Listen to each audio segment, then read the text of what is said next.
کیا ناپاکی کے حالت میں روزہ رکھیں گے تو روزہ ہوگا یا نہیں؟ اگر روزہ ہوگا تو اس کا کتنا ثواب ملے گا؟ ناپاکی کے حالت میں اگر ہم روزہ رکھیں گے تو نیت کس طریقے سے کریں گے، اور اگر نائٹ فالٹ ہو گیا تو کس طریقے سے ہمارا روزہ ہوگا یا نہیں، اور اگر ہسبینڈ وائف ایک ساتھ سو رہے ہیں تو ان کا روزہ ہوگا یا نہیں، تو تمام چیزیں میں ایک ویڈیو میں بتانے والا ہوں۔ سب سے پہلے تو میں آپ سے گزارش کروں گا کہ اپنا چھوٹا بھائی سمجھ کر اس چینل کو سبسکرائب کر دیں اور بیل آئیکن کو بھی پریس کر دیں تاکہ ہماری آنے والی ویڈیو کی نوٹیفیکیشن آپ تک پہنچ جائے، اور ویڈیو کو دوسروں تک شیئر ضرور کیجیے گا۔ اگر آپ کی شیئرنگ کی وجہ سے کسی بھی بھائی یا بہن کا روزہ بچ گیا تو یہ آپ کے ہمارے بخشش کا ذریعہ بن جائے گا۔ سب سے پہلے میں سوال کا جواب دے دیتا ہوں، کیا ناپاکی کی حالت میں روزہ رکھیں گے تو روزہ ہوگا یا نہیں؟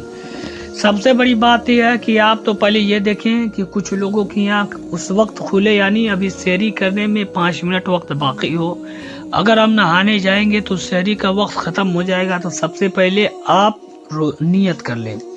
یعنی آپ سحری کر لیں، اس کے بعد جا کے جب سحری سے فارغ ہو جائیں تو غسل کر لیں، یا آپ ایسے وقت میں اٹھیں کہ ابھی وقت بہت زیادہ ہے سحری ختم ہونے میں، تو سب سے پہلے تو آپ جا کے پاکی حاصل کریں، غسل کریں، کیونکہ حضور صلی اللہ علیہ وسلم کا فرمان ہے جہاں ناپاک لوگ رہتے ہیں وہاں سے رحمت کے فرشتے اٹھا لیے جاتے ہیں، اور یہ بابرکت مہینہ چل رہا ہے، آپ سحری کر رہے ہیں تو اس میں ضرور سے ضرور آپ کوشش کریں، اگر آپ ناپاک ہیں، آپ کو شک و شبہ ہے، یعنی شک بھی ہے، تو آپ جا کے فوراً غسل کر لیں، اور اسی طریقے سے اگر آپ کا نائٹ فالٹ ہو گیا، صبح آپ کو معلوم چلا تو اس کا کیا حکم ہے؟ تو اگر آپ کو صبح معلوم چلا تو فوراً آپ جا کے پہلے غسل کر لیں، غسل کرنے کے بعد آپ روزہ رہیں گے، آپ کے روزے پہ کوئی ایفیکٹ نہیں پڑے گا۔ ہاں، اسی طریقے سے اگر آپ نے ماسٹربیشن کر لیا یا مستزنی کر لیا تو اس طریقے سے آپ کو اس کا گناہ ملے گا۔ اور ذرا سوچئے تو صحیح ہے، رمضان المبارک کا بابرکت مہینہ چل رہا ہے، جس میں اگر آپ ایک نیکی کریں گے تو 70 نیکی کا ثواب ملے گا، اگر آپ ایک نفل نماز ادا کریں گے تو 70 فرض نماز کا ثواب ملے گا، اگر آپ ایک فرض ادا کریں گے تو 70 فرائض کا ثواب ملے گا، تو اس بابرکت مہینے میں گناہ کرنے کی ضرورت کیا ہے؟ زناکاری کرنے کی ضرورت کیا ہے؟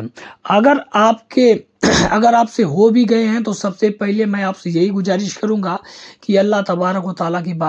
کی بارگاہ میں توبہ کر لیں، کیونکہ اللہ تبارک و تعالیٰ قرآن مجید میں ارشاد فرماتا ہے، یا ایھا الذین آمنوا توبوا الی اللہ توبۃ نصوحا، اے ایمان والو ایسا توبہ کرو تاکہ اگلوں کو نصیحت ہو جائے۔ تو آپ لوگ بالکل توبہ کر لیں، یہ بابرکت مہینہ پھر آپ کو لوٹ کے آنے والا نہیں ہے، اس مہینے میں جتنا نیکیاں لوٹنا ہے آپ لوٹ سکتے ہیں، اللہ تبارک و تعالیٰ کی بارگاہ میں گریہ بازاری کر سکتے ہیں۔ فرمایا یہ جاتا ہے، مرنے والے سے سوال یہ کیا جاتا ہے کہ تمہاری آخری خواہش کیا ہے، تو فرماتا ہے مجھے رمضان المبارک کا ایک مہینے میں سے صرف ایک دن دے دو تاکہ اللہ تبارک و تعالیٰ کو میں راضی کر لوں۔ تو ذرا سوچئے تو صحیح، رمضان المبارک کے مہینے کی اہمیت کتنی ہے،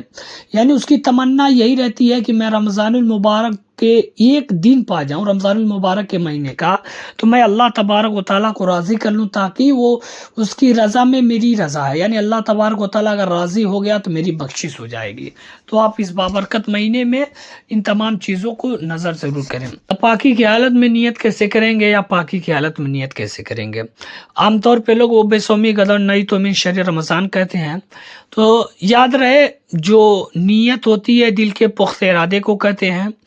انما الاعمال بالنیات، عمل کا دار و مدار نیتوں پر ہے۔ ذرا سوچئے تو صحیح، آپ رات کے 3:30 بجے کس لیے اٹھے ہیں؟ سحری کرنے کے لیے اٹھے ہیں۔ اگر آپ کو روزے کی نیت جو ہے عربی میں نہیں آتی ہے یا اردو میں نہیں آتی ہے تو گھبرانے کی ضرورت نہیں ہے،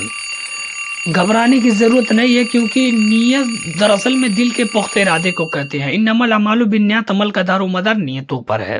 تو آپ لوگ بالکل نہ گھبرائیں، اگر آپ روزہ رہ رہے ہیں تو روزہ رہیں، اور نیت دیکھیے، آپ سب سے پہلی بات تو اگر ہم ناپاک ہیں تو پہلے پاکی حاصل کر لیں، وقت تو زیادہ لگتا نہیں ہے، 5 منٹ میں آپ پاکی حاصل کر لیں گے، اور اچھی طریقے سے غسل کرنے کے بعد سحری کریں، کیونکہ نبی کا فرمان بھی ہے جہاں ناپاک لوگ رہتے ہیں وہاں رحمت کے فرشتے ہٹا لیے جاتے ہیں۔ امید کرتا ہوں میرے کہنے میں آپ کو اگر کہیں غلطی نظر آ رہی ہو تو آپ میری اصلاح کر سکتے ہیں، اپنا چھوٹا بھائی سمجھ کر میں آپ کی باتوں کو مانوں گا۔ ملتے اگلے ویڈیو میں، السلام علیکم۔